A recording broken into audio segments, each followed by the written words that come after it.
Quiero presentarles al Dr. Pádraic Conway, que es director del UCD, International Center for Newman Studies, y vicepresidente del University College Dublin. El Dr. Pádraic es coeditor del libro Karl Rahner, Theologian for the 21st Century, y dirige como investigador principal el proyecto John Henry Newman, Global and Local Theologian, patrocinado por el gobierno de Irlanda. El Dr. Conway ha dado numerosas conferencias sobre Newman en Europa, en Australia y ahora también en América. Entre sus trabajos especializados sobre Newman se destaca el Journal of a Frustrated Soul, John Henry Newman's Dublin Diary, and the Perceived Failure of the Catholic University of Ireland. En la tarde de hoy, el Dr. Conway nos hablará sobre la idea de una universidad, la visión de Newman como rector fundador. No habla español, discúlpame, but I trust that the translation will work well. I'm sure it will, for those of you with the headphones, and I will try and speak slowly and clearly for those of you who are brave enough not to put on the headphones. So, thank you again. Gracias. At a time when the eminence of his newly attained status risks distracting from the distinctiveness of his thought, it is worth reconsidering John Henry Newman's seminal work, The Idea of a University and its Irish Roots. Written for and about an Irish university, the idea remains the most elegant and enduring argument for the intrinsic value of higher education. It confronts and provokes us in our present assumptions, especially any assumption that we have achieved closure on the definition of a university. I will be arguing that Newman's vision is a true classic, one that speaks anew to every age, and that to dismiss it as a period piece is a serious category error. In this brief paper, I'll be using the terms classic and period piece in the sense given prominence by David Tracy in his 1981 work, The Analogical Imagination. For Tracy, as for John Henry Newman, albeit in a quite different way, theology makes truth claims of a public nature. Tracy conveys the public nature of theological interpretation with his notion of the classic, defined as a text, event, or person that bears an excess or permanence of meaning, yet always resists definitive interpretation. It claims authority because of what Tracy calls the intensification of meaning and value that occurs in the work. Systematic theology, he says, requires a profound acceptance of finitude and historicity, and yet must maintain some kind of normative status. One can only understand these two claims through a non-authoritarian notion of authority and truth, and it is this which is to be found in his notion of the classic. A classic is a person, text, event, or symbol encountered in some cultural experience that bears a certain excess of meaning as well as a certain timelessness. It confronts and provokes us in our present horizon with the feeling that something else might be the case. In contrast to mere period pieces, which are meaningful for a time, but which one eventually grows out of, genuine classics transform one's horizon. They bring a meaning that is both particular and universal, and give rise to what Tracy calls limit experiences that can bear the power of the whole. Tracy does not offer any epistemological theory for how the truth of such classics is perceived, but rather affirms that such understanding happens, like an event, Ereignis in the German, and that such experiences are a common element of human life and thus provide a category for speaking about the truth. It should be noted that Tracy's description of the classic, in which truth is linked to the spontaneous happening of understanding that comes from having one's horizon challenged and provoked by something at once particular and universal, bears resemblance to his teacher Bernard Lonergan's description of the occurrence of an insight. Frank Turner begins his editorial preface of the 1996 Yale edition of The Idea with a statement that implicitly makes a very definite call that we are discussing a classic. His opening sentence runs, "In the almost century and a half since its publication, John Henry Newman's The Idea of a University has exerted extraordinary influence over the discussion and conceptualization of higher education." He goes on to describe the history of the text that we know today as The Idea. It is, as most of you will know, a text of two parts. The first part, part one, is a series of discourses delivered in what is now the Rotunda Hospital, Dublin, on successive Monday evenings in May, June 1852. While the publication of these discourses as Discourses on the Scope and Nature of University Education was dated 1852, they were in fact first published under that title in 1853. The second part of the text we now know as The Idea consists of 10 lectures and essays on university subjects prepared by Newman between 1854 and 1858. These were first published in 1858 as Lectures and Essays on University Subjects. In 1859, he published a revised edition of the Discourses, and it was on February the 2nd, 1873, 9 years to the day before the birth of James Joyce, perhaps the most famous graduate of the Catholic University's successor institution, University College Dublin, that the text we now know as The Idea of a University was published with the Discourses as part one and the Lectures and Essays as part two.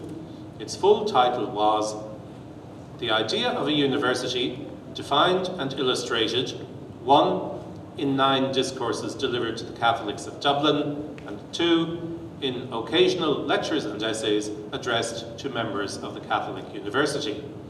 Newman would continue to refine and re-edit the text right up to the 9th edition published in 1889, the year before his death. Newman begins by defining the university as a place for teaching universal knowledge.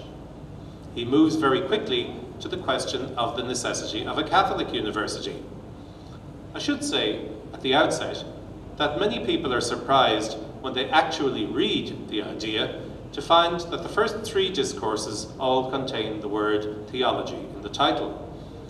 I will contend that if The Idea is to be acknowledged as a classic, this cannot be done on the basis of some vague apprehension of it as a champion of liberal education. It is that, in a very precise sense, but it is so much more, and above all else, it is a thoroughgoing theological text.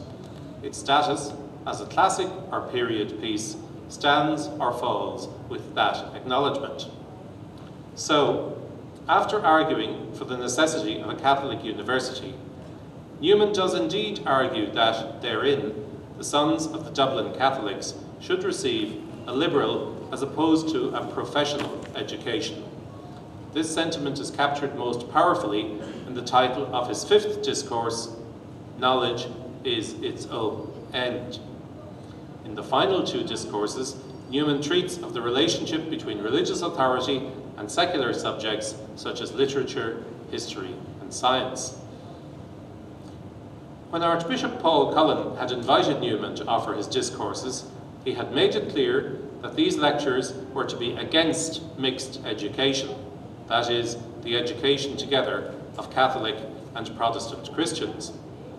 Newman's lectures were conceived as part of Cullen's campaign against what the Archbishop perceived as contaminations or dilutions of Catholic identity.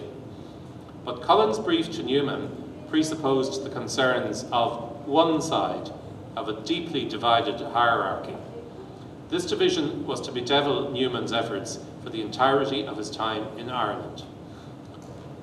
In preparing his lectures, and as he contemplated his broader potential contribution in Ireland, Newman made the following observation about the tasks that he faced. It is a most daring attempt, but first it is a religious one. Next it has the Pope's blessing on it. Curious it will be if Oxford is imported into Ireland, not in its members only, but in its principles, methods, ways and arguments. The battle there will be what it was in Oxford 20 years ago. If the university is defined, as it is by Newman, as a place of teaching universal knowledge, it must include the subject of theology, or else forfeit the claim to universality.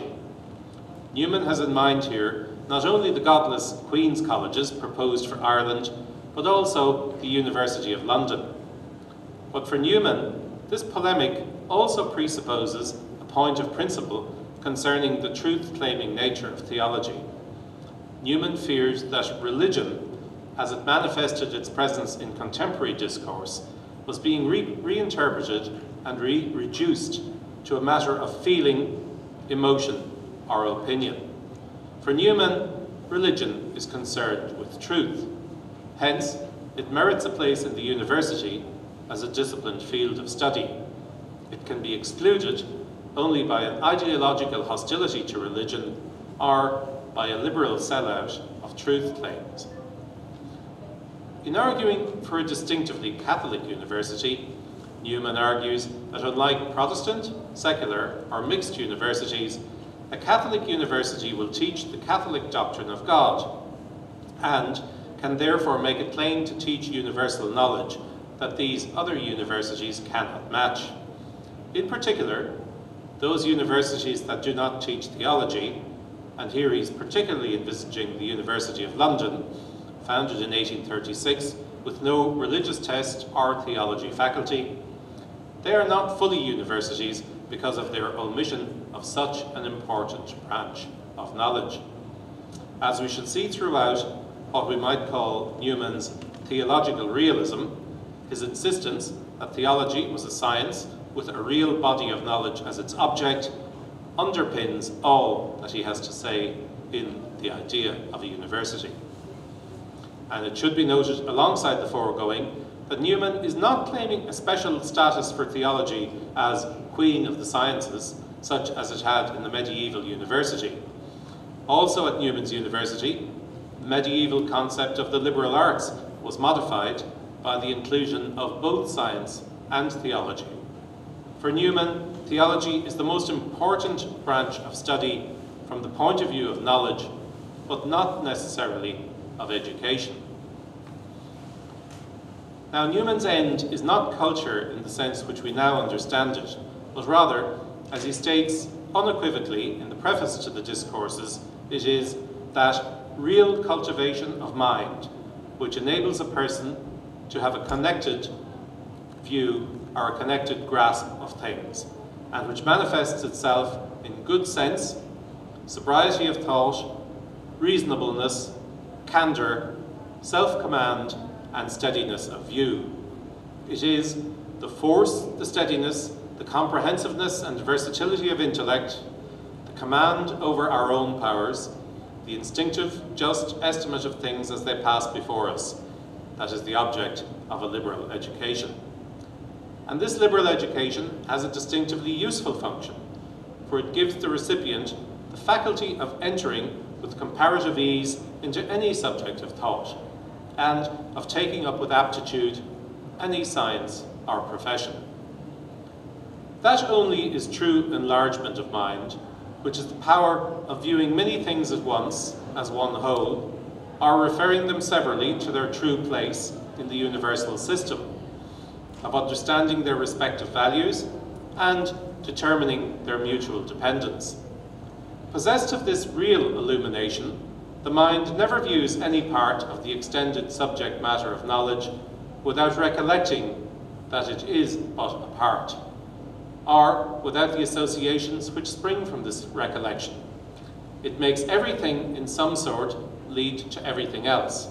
It would communicate the image of the whole to every separate person, till that whole becomes, in imagination, like a spirit, everywhere pervading and penetrating its component parts and giving them one definite meaning. Now, a frequent criticism made of Newman's idea of a university is that it is hostile to university-based research. Newman actually thought the opposite, and he makes this clear in a lecture in the second half of the idea of a university, where he is no longer preoccupied with establishing against Archbishop Cullen that a Catholic university is distinct from a seminary. There he states unequivocally, what an empire is in political history, such is a university in the sphere of research. Newman sees a more specialized education as more likely to better cultivate the mind than a general education involving a thin spread of knowledge in a number of subjects. This does not mean that he ignores the dangers of over-specialization. If his reading is confined simply to one subject, certainly it has a tendency to contract the mind. It is important that a student characterized by versatility of intellect should be made aware of as many other branches of study as possible. This then is the kind of a university where a student will gain a liberal education and where his teachers will be saved from academic imperialism. Quoting, "It is a great point then to enlarge the range of studies which a university professes, even for the sake of the students, and though they cannot pursue every subject which is open to them, they will be the gainers by living among those and under those who represent the whole circle. An assemblage of learned men, zealous for their own sciences and rivals of each other, are brought by familiar intercourse and for the sake of intellectual peace to adjust together the claims and relations of their respective subjects of education. They learn to respect, to consult, to aid each other. Thus is created a pure and clear atmosphere of thought, which the student also breathes, though in his own case he only pursues a few sciences out of the multitude. He profits by an intellectual tradition which is independent of particular teachers, which guides him in his choice of subjects, and duly interprets for him those which he chooses.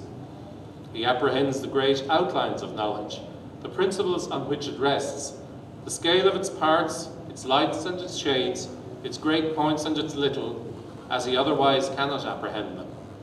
Hence it is that his education is called liberal.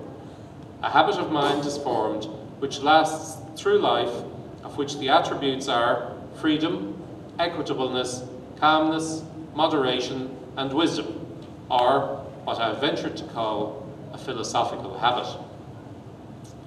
For Newman, an idea, especially an important one, such as the idea of universal knowledge, is not grasped all at once.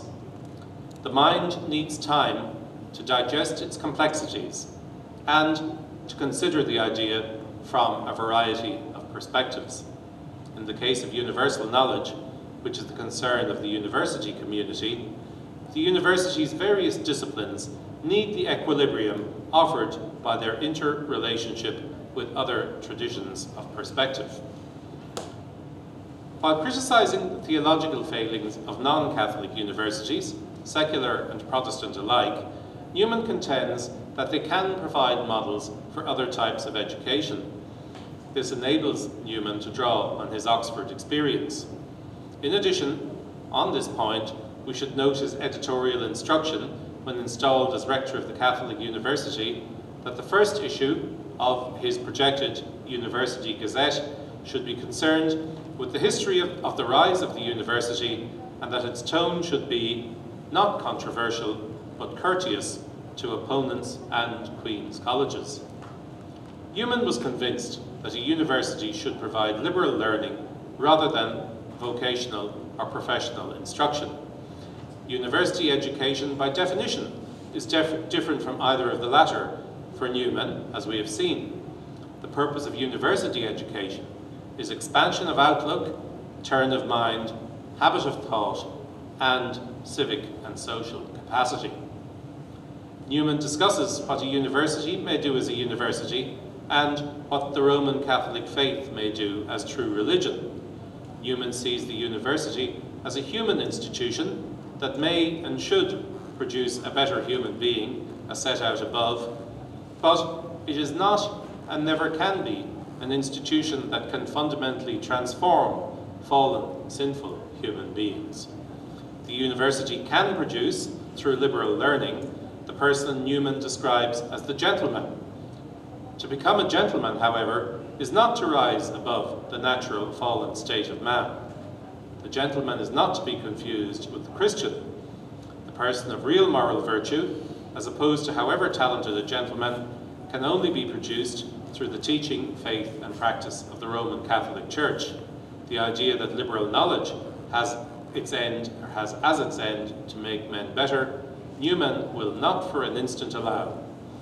Quarry the granite rock with razors, or moor the vessel with a thread of silk.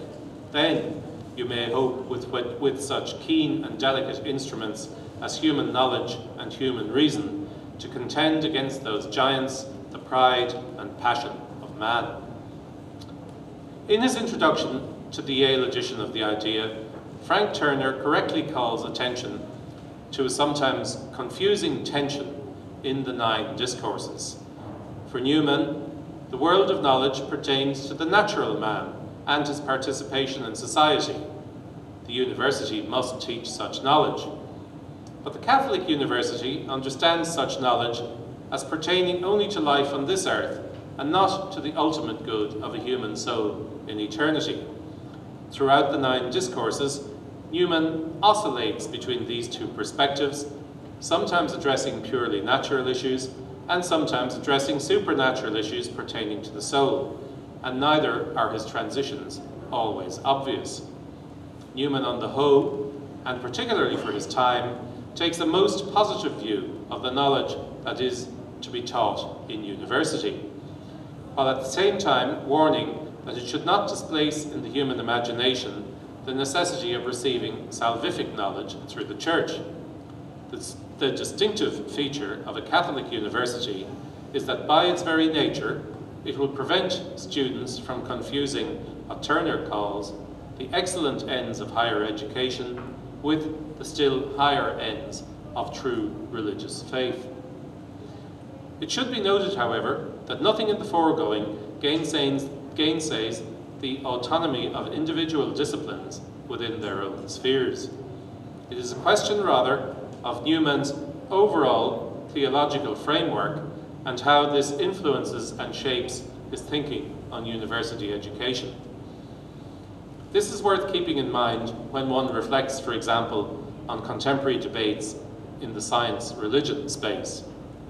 Newman's own attitude to the hard sciences, in his 2 lectures, Christianity and Physical Science and Christianity and Scientific Investigation, is extremely supportive of the scientific enterprise.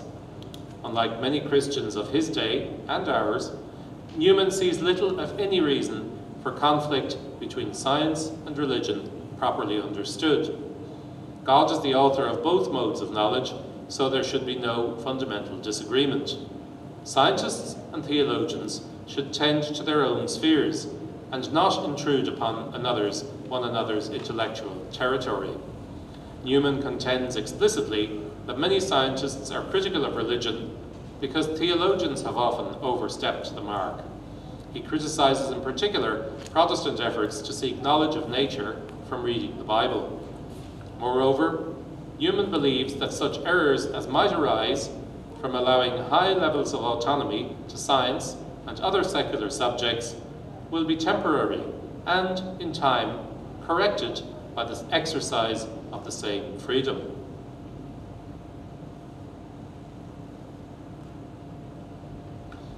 In a 1952 essay, which does not refer explicitly to the centenary of Newman's discourses, the Canadian Jesuit philosopher and theologian Bernard Lonergan wrote on the role of a Catholic university in the modern world.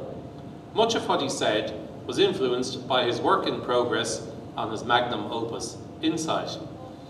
Lonergan places his understanding of the Catholic university within the overarching definition of what he calls a concrete and dynamic notion of the good.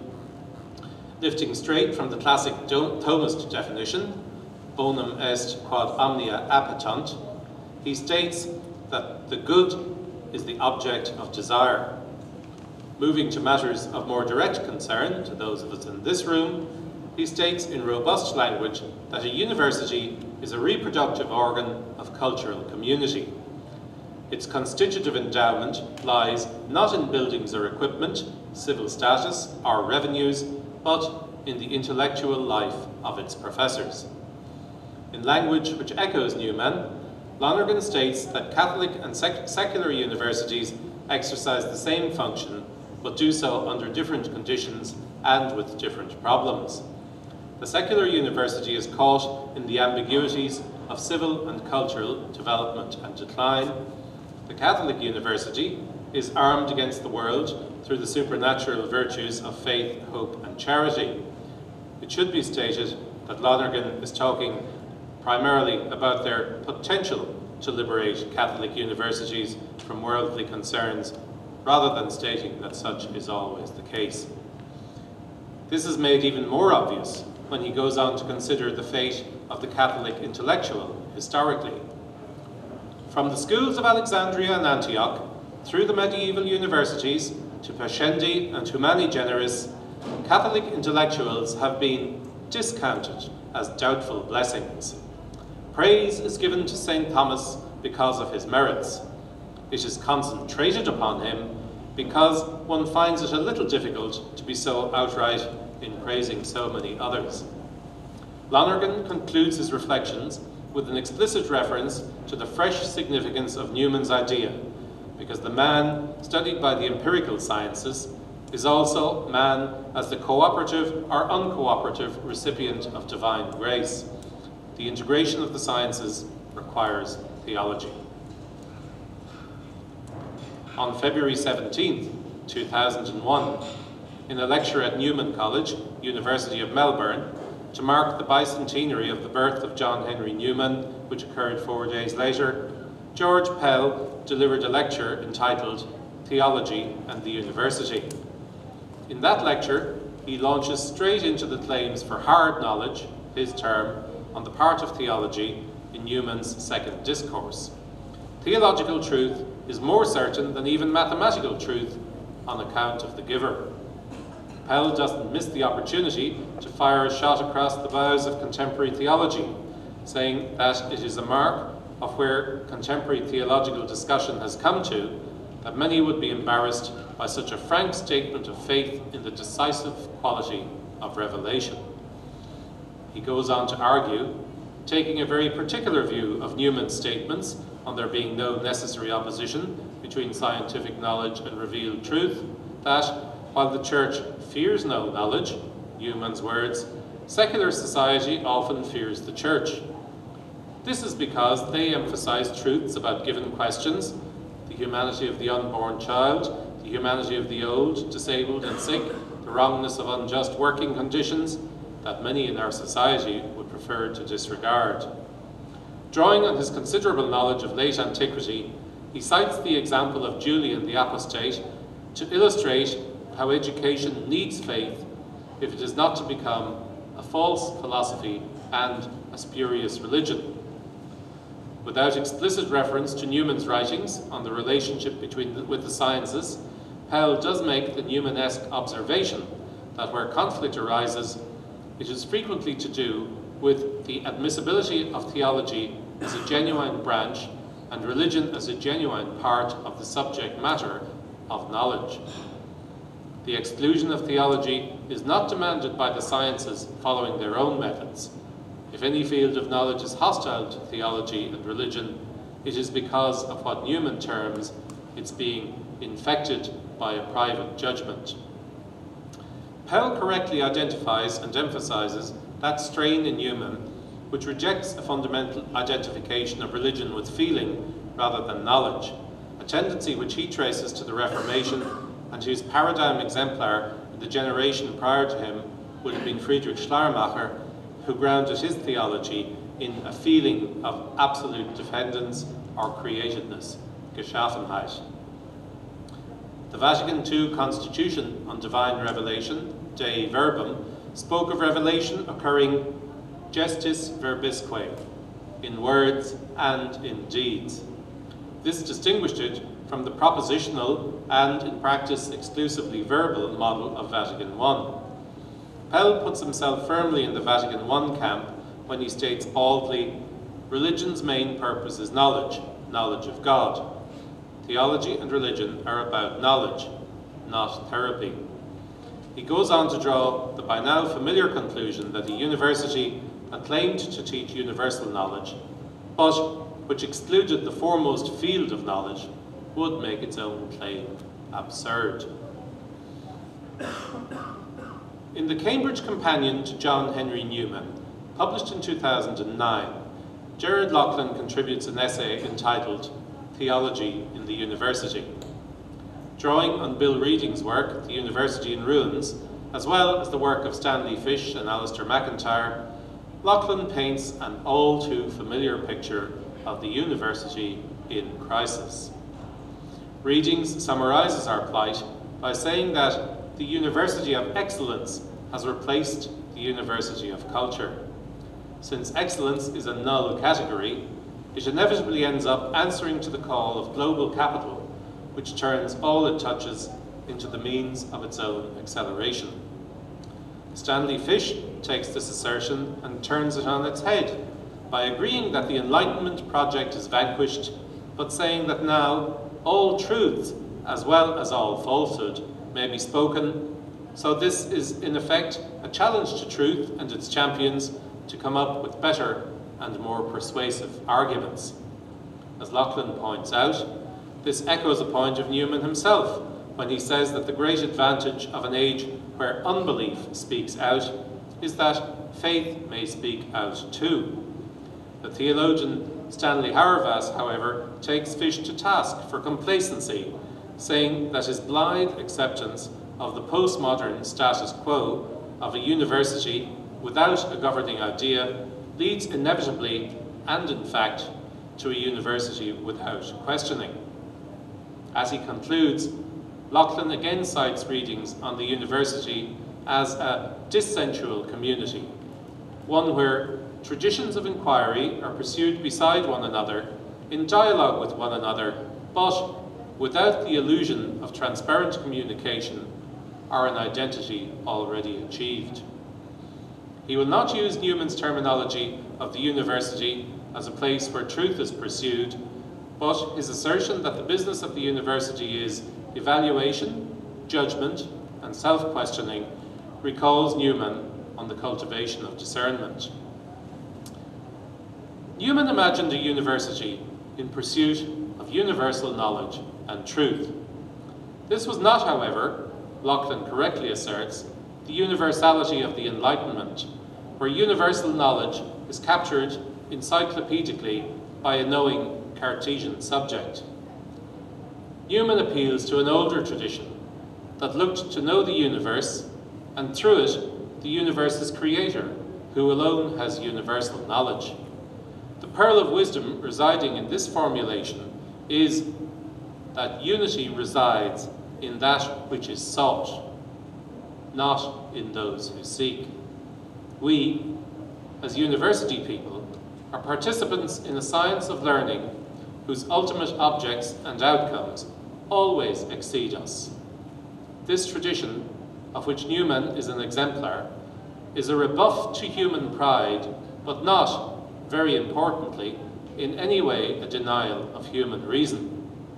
It is rather an affirmation of the university as the institution that refuses to foreclose on the question of universal knowledge while operating as a community of dissenting traditions of inquiry. Within this tradition, so interpreted, theology becomes the discipline that both asks the universal question of the universe and recognizes that its asking of the question is not framed by a questioning human subject, but by the givenness of the universe itself. It also, and this is missing from Loughlin's otherwise most insightful commentary, gives us the eschatological language of already and not yet, which, perhaps more than anything else, explains why John Henry Newman's idea of a university continues to speak to us and to challenge us as the classic text that it is. Muchas gracias.